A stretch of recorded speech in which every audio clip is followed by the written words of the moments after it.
Southern Ohio Farm Show. This is Gigi Neal of OSU Extension in Claremont County, agricultural and natural resources educator. I'm James Morris, the Agricultural and Natural Resources and Community Development Educator for the Ohio State University Extension in Brown County. And I'm Brooke Beam, the Ohio State University Extension Educator for Agriculture, Natural Resources, and Community Development in Highland County. And we will be your hosts for the Southern Ohio Farm Show.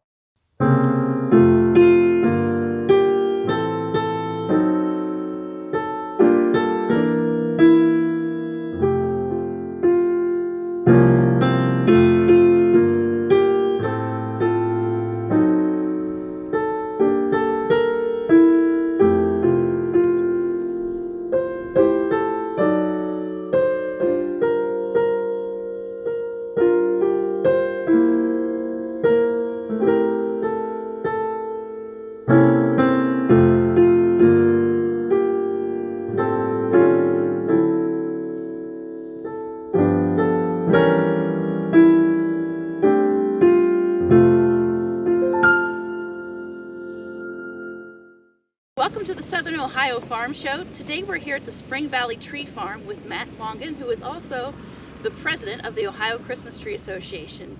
So Matt, can you tell us all about Christmas trees and what we need to consider when we're picking our trees this year?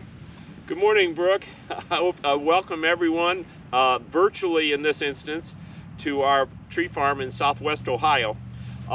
We grow trees here with the intent that people come and cut their own tree, but the trees are the same at a local lot. So what we're going to talk about this morning would work whether you come to a tree farm or whether you go to your local Boy Scout lot and pick a tree there.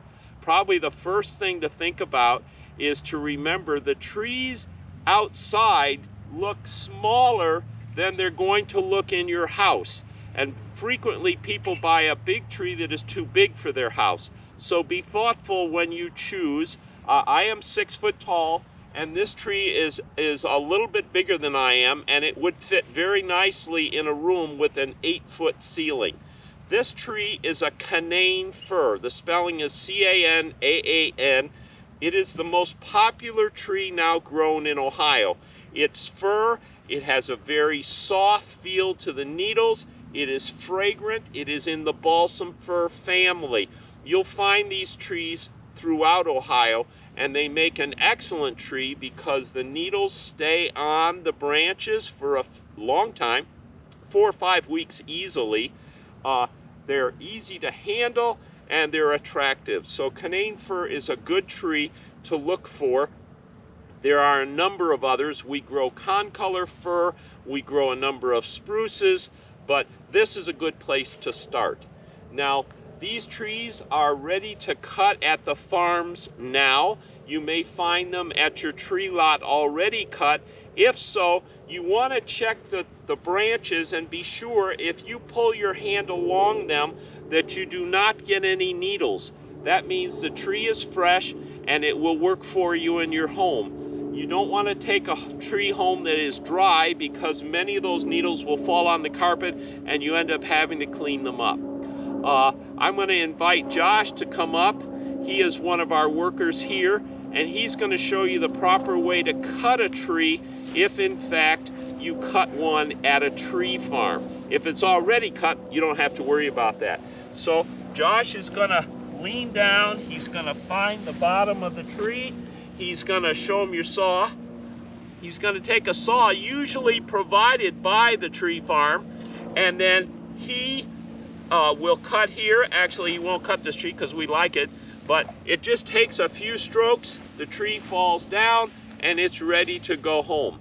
Most tree farms have what we call a shaker, and that shaker will shake the tree, get all the loose needles out of it so they don't go home with you. They also have a wrapper. We call it a baler, which will wrap the tree and make it easier for you to get it in or on top of your car. Josh is also an excellent tire. He's been trained to tie the trees on your car, and he only takes a minute or so to do it, and the trees go home and they don't move until you're ready to set your tree up. So that's kind of how you get a tree at a tree farm. At a tree lot, the same things happen, only you don't have to cut the tree. Tell us about your season this year. This year, this is our 32nd year of selling Christmas trees.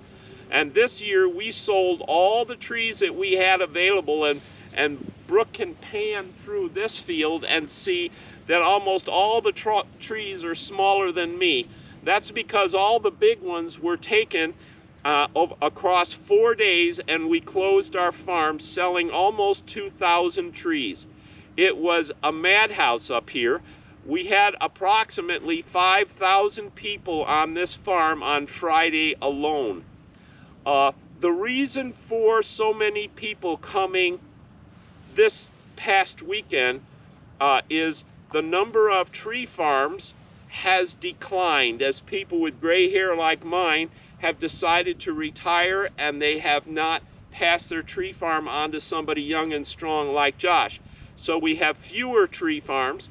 We've also got, I hear, many of you who are staying home because of COVID, and you want to get out and have a good experience, so you've gone to the local tree farm. So that probably accounts for a few of our customers as well.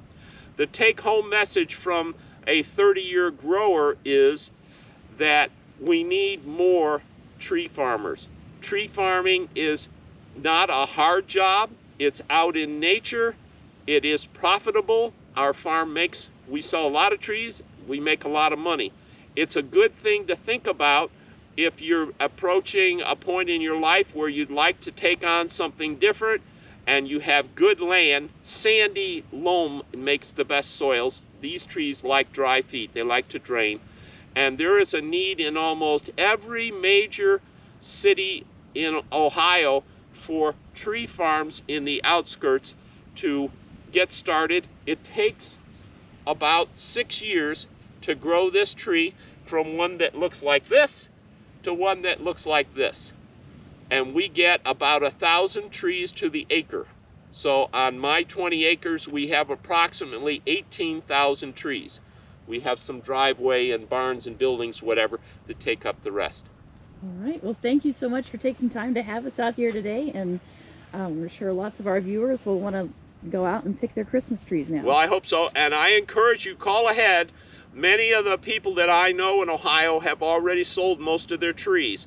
So before you start running around to the farms or the places around your particular town, call ahead and make sure they have a tree for you, and then go get it quickly.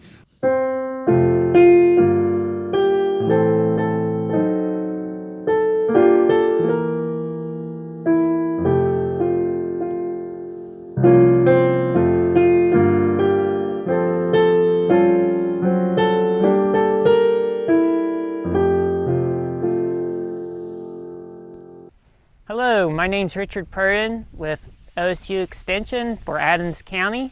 I'm the Ag and Natural Resource Educator and Community Development Educator for Adams County, Ohio. And today we're out here on the farm getting our sprayer ready for winter time. The sprayer is a very heavily utilized piece of equipment on the farm anymore. It has found its place as one of the highly used and high technology piece of equipment on the farm today. And considering most farm operations have converted to no-till operations, this sprayer has found a very, very heavy used piece of equipment on the farm. So no-till practices have to have a lot of weed control. And with our weed control methods of the day of using more herbicides on the farm, the sprayer needs to be taken care of and needs to be utilized more on the farm and be taken care of going into winter time. So today we're going to discuss a little bit how to clean out your sprayer, how to get it ready for winter time, which is not too far away. So first things first, when you're done with your sprayer, the last spraying, it's recommended to rinse out that system of the sprayer. So rinse out the tank, flush it out. This if it can be done in the field, that's the best way to do it. That way the liquids can be placed on the field. Make sure to read the labels of the chemicals, because certain chemicals have to have certain cleaning agents to actually get them out of a tank. This tank here is stainless steel, so you want to make sure that any cleaning agents and herbicides that you use in it don't actually work against each other and create problems and have a reaction that can create problems in the sprayer system. But a lot of sprayers have plastic tanks or poly tanks. So today we're using a sprayer that has a stainless steel tank. So using water and ammonia, or ammonia from the home, is a good cleaning agent to clean this sprayer out. It's also recommended that you always use gloves and protective material like goggles or a mask too, because some chemicals give off fumes that can be harmful to your lungs. So wear the right protective equipment when cleaning or rinsing out a sprayer. So when you're rinsing, like I said earlier, it's best to do it in the field. But if you can't do it in the field, or if you're doing it on the farm lot, it's best to use a concrete pad with a slope to collect the water. And then it can be applied to the field later on, making sure that you're away from any drainage area or area that the water might flow is very important also when cleaning out a sprayer. So once your rinsing is done, you want to think about the outside of the sprayer. So the interior of the sprayer is definitely what we think about most of, like inside the lines, inside the tank, inside the pump. That's what we usually think of trying to get clean as most important. But it's also important to clean the outside of the sprayer, because a lot of these chemicals or herbicides are very corrosive. And also the soil sediment from going through the field, when that lays on top of metal, it can actually cause corrosion from the acidity from the soil. So cleaning the outside of the sprayer is almost as important as cleaning the inside of the sprayer. We also want to think about our screens, our filters, and also our nozzles. It's good to keep your nozzles very clean. Also using the ammonia, maybe in a small cup. Place these nozzles in a cup, let them soak in there, and then using a brush, a bristle brush, heavy bristle, or something that'll have a good scrub, and scrub it down. A used toothbrush is also very handy to unclog nozzles and get the residue off the nozzles. So once your outside is clean, you also want to make sure that the inside of the cab is protected for winter time. Any holes, any areas that birds, mice, or any other kind of rodent can get into needs to be filled up or patched. So a lot of these cabs are sealed very well, but you want to make sure that you can patch those holes or patch those areas where anything can get inside and make a home during winter time. Any technology, so a lot of these sprayers have monitors and guidance and other technologies that are very expensive.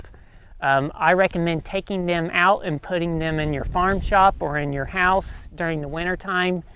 Even though it might be in a barn, just the variability in temperatures during the winter time, being some days warm, some days really cold, can have an effect on those technologies.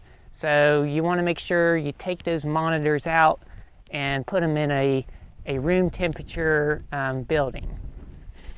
So once you have all that done, once your screens have been cleaned, once your nozzles, your outside of your sprayer has been cleaned, once your inside of the tank's been flushed or cleaned, a good thing to do with your pump is to put a little bit of oil in it. Now, certain pumps have rubber gaskets inside, and oil can have an effect on them.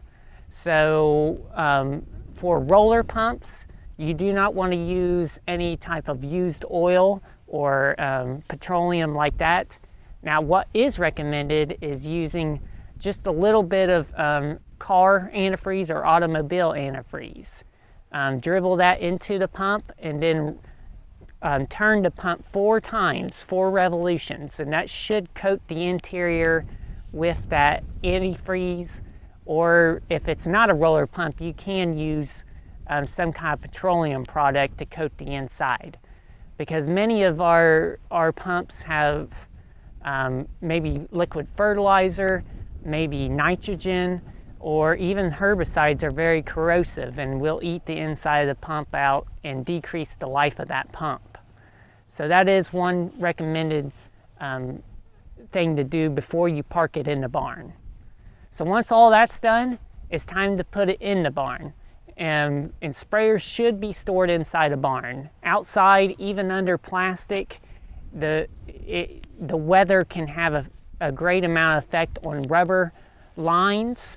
So these lines, if they're exposed to the sunlight, they will crack very easily.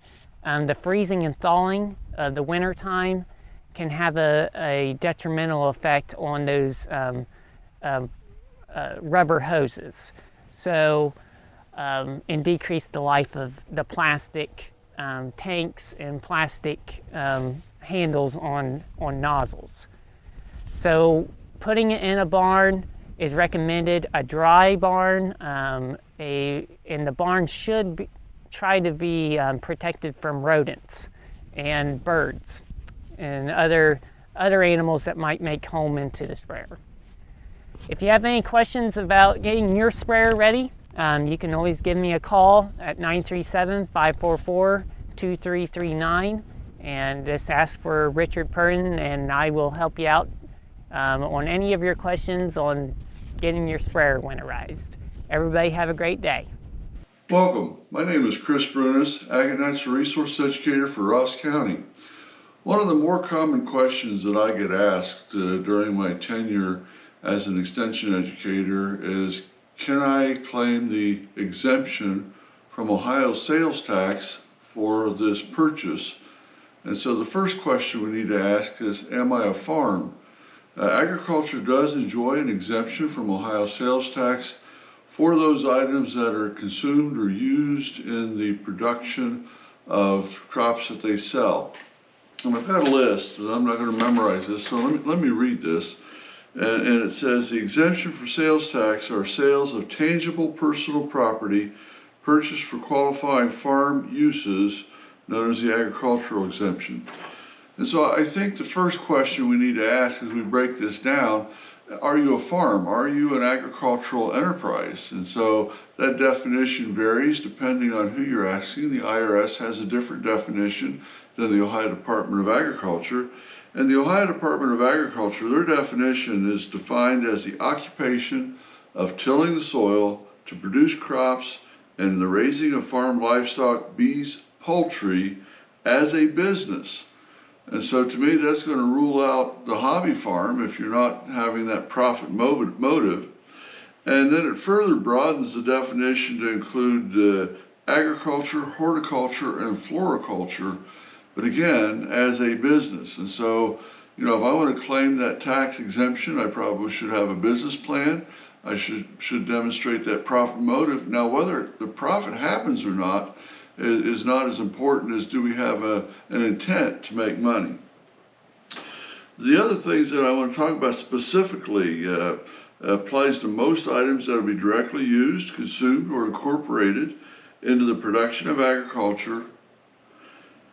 Because of the diverse nature, there's not a comprehensive list. And so we can't say, yes, that is, no, that isn't. And so I think we have to start thinking about what it is that would categorize it. I had a farmer tell me one time that they went to buy a push broom to clean the barn, and the store said that's not tax exempt because it was a garage broom. And so the store can do that. Now, if you pay taxes on something and you feel that was a mistake, you can keep those receipts and submit a request to the Ohio Department of Taxation to have that reviewed and potentially have that reimbursed. Now, most times, if it's small dollar items, the process of going through that's going to cost you more in time and postage than it will be just to pay the tax and forget about it. And so there are items that we think of that are easily identified, and those include fertilizers, insecticides, pesticides, and we go into tractors and plows and combines and all those tillage tools and harvest tools and grain carts. They also have added in, that's been a long time ago now, but recent years of my lifetime, portable grain bins. And so all grain bins can be bolted and unbolted. And so they're considered portable even though they're in place. Those are non-taxable. Field tile is non-taxable. And livestock structures and horticultural structures, and they have in there single-use livestock buildings and single-use horticultural structures are also exempt from the Ohio sales tax. It does not apply to everything. Items that are incorporated into real property. And so I had somebody call me the other day and they were wanting to add on a break room to their processing facility and wanted to know if the materials they were purchasing would be tax exempt. Well, that's not tax exempt because nails and lumber and all those things, it's going to be part of real property. And so that's no longer tax exempt.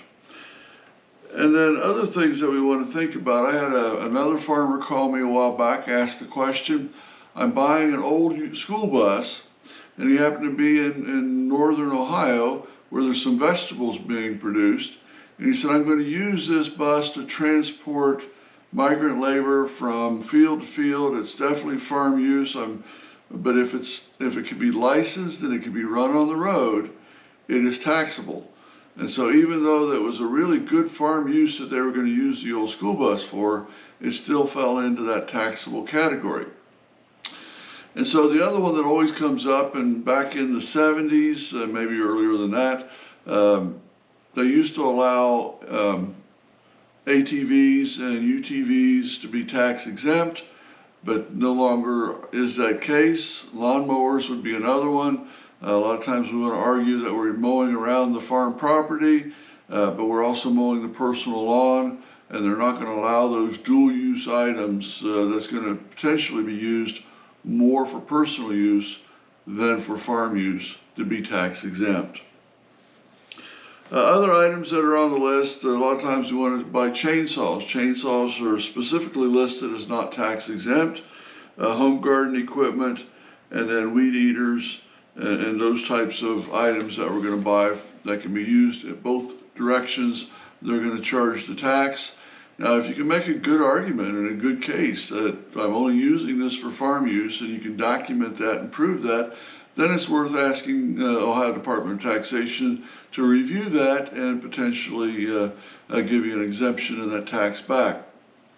Now, one of the things that I find real interesting that most people don't know, Ohio Department of Taxation on their website does have a place where I can put in an inquiry.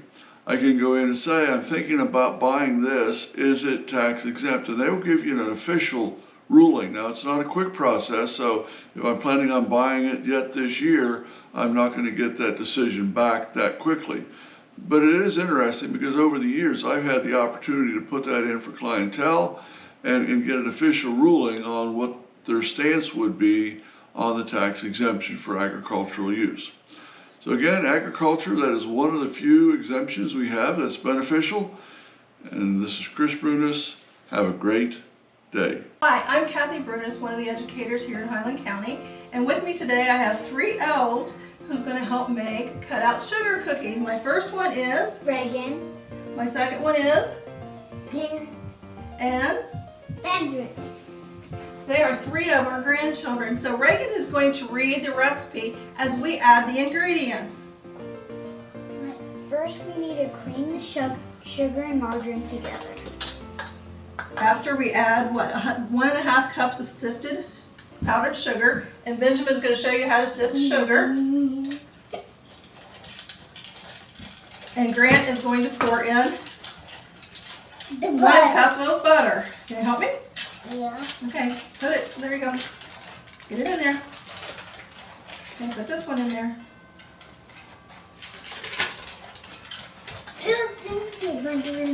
Okay, you got it, Benjamin? No.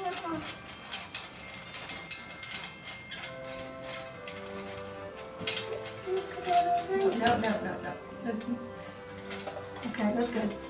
You're good.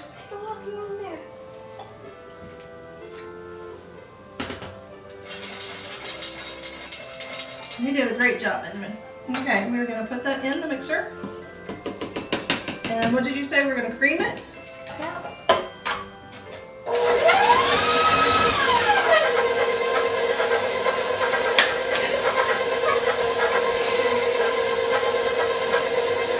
We're also showing you what not to do, so don't put it on too fast.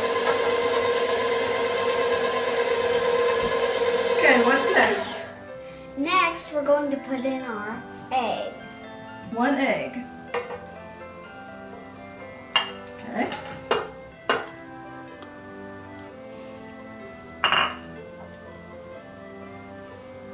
One teaspoon of vanilla.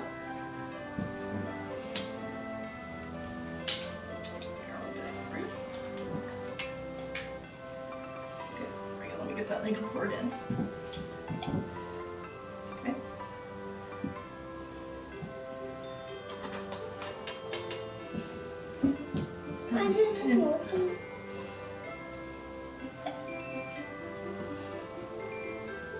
Next, we're going to add our flour.